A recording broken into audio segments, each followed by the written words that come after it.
The next section of the chapter is about systems and variables. First, we want to define our system. The universe is huge and complex. The only way to make sense of it is to think of only a small part of it at a time. If you want to understand a car rolling down a ramp, you don't need to confuse yourself with the sun or the Milky Way galaxy or even the room next door. When you want to understand something, you focus your attention on a small group called a system. A system is a group of objects, effects, and variables that are all related. You choose the system to include the things you want to investigate and exclude the things you think are not relevant. Variables. A variable is a factor that affects the behavior of the system. When you are trying to find out how a system works, you look for relationships between the important variables of the system. For example, imagine you are doing an experiment with a car rolling down a ramp. The car and the ramp are the system. The car's speed is one important variable. Time, position, and mass are other variables. This figure shows some important variables in the system. It marks the angle and position of the cart, the speed with which it is rolling down the ramp, the mass of the cart, and how long it takes for it to roll from the top to the bottom. All of these can be changed or varied in order to see the relationship between the car and the ramp. If you steepen the angle, it's going to change the other things. If you change the mass, well, you'd have to test and see how the mass of the car changes its behavior as it rolls down the ramp. So what do we include in the system? The ideal choice of a system includes all of the objects, effects, and variables that affect what you are trying to understand, as shown in figure 1.4. To understand the motion of a car on a ramp, you might include the car, the ramp, and the mass, angle, and speed. The fewer the variables, the easier it is to find important relationships. You can include more variables, like friction on the wheels, after you understand how the more important variables fit together, as shown in figure 1.5. One important idea in physics is the idea of scale. Examples of different scales. A system almost always shows different and important behavior at different scales.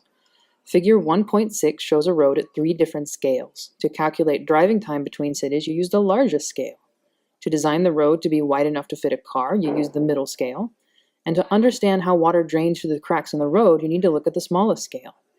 In a similar way, the universe can be understood differently on different scales. It depends on what you are trying to understand. One scale is the macroscopic scale. Observations are on the macroscopic scale when they are large enough for us to see or directly measure. The mass of a car and the temperature of a pot of water are macroscopic variables. Virtually all of the things that you measure in experiments in this course are macroscopic. Many of the natural laws you learn will relate macroscopic variables such as speed, temperature, and mass. Variables that can be observed and measured directly are on the macroscopic scale. But not everything can be talked about on the macroscopic scale. Temperature is related to energy, but it is not possible to understand how on the macroscopic scale. To understand temperature, we must investigate the composition of matter. To understand the connection between temperature and energy, we must look on the scale of atoms and molecules. Let's talk about atoms. Almost all of the matter you experience is made of atoms.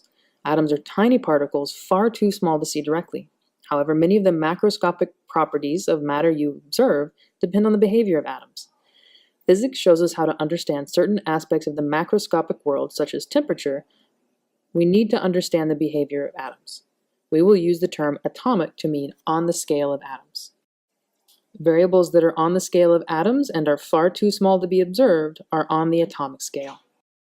Now that we've talked about systems and scales, one of the things that we do in a physics class is to investigate systems. One of the ways that we investigate systems is through experiments. An experiment is a situation set up to investigate the relationship between variables in a system. The process used to conduct an experiment is called the scientific method. Figure 1.7 gives a diagram of an experiment you would do. Figure 1.8 outlines the steps of the scientific method. Experiments usually have a question associated with them. One example would be, how does the steepness of a ramp affect the speed of a ball at the bottom? Systems can have different types of variables. To answer the question about the ball and the ramp, you do an experiment to measure the cause and effect relationship between the ramp's angle and the speed of the ball. The variable that is the cause of change in the system is called the independent variable. This is the variable that you change in an experiment. The ramp's angle is the independent variable in this example. The variable that shows or may show the effect of those changes is called the dependent variable. The speed of the ball is the dependent variable. One part of the scientific method is making a hypothesis. A hypothesis is an educated guess that predicts the relationship between the independent and dependent variables in an experiment. Coming up with a good hypothesis means you must have some experience with the system you are investigating. However, don't worry if you are unsure about what will happen in an experiment. Scientists often make hypotheses that they end up proving to be incorrect. The first hypothesis is just a starting point for developing a correct understanding. This is not in the text, but a hypothesis is also different from a theory. A theory is a general idea in science that has lots and lots of evidence to back it up, meaning that it is generally accepted as true within the scientific community. So a hypothesis is a guess. A theory is a model that is backed up well by evidence. All right, now you have a system. You know what you're going to be changing. You have a hypothesis. Now you need to design your experiment. In an ideal experiment, you change only one variable at a time. You keep all of the other variables the same. This way you can be certain that any change you see in the system must be associated with only the one variable you changed.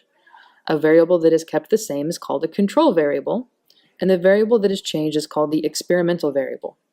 In a ball and ramp experiment, the ramp angle, the ball's mass, and the starting point are all important variables that can affect the speed. In a well-designed experiment, you will choose only one variable at a time.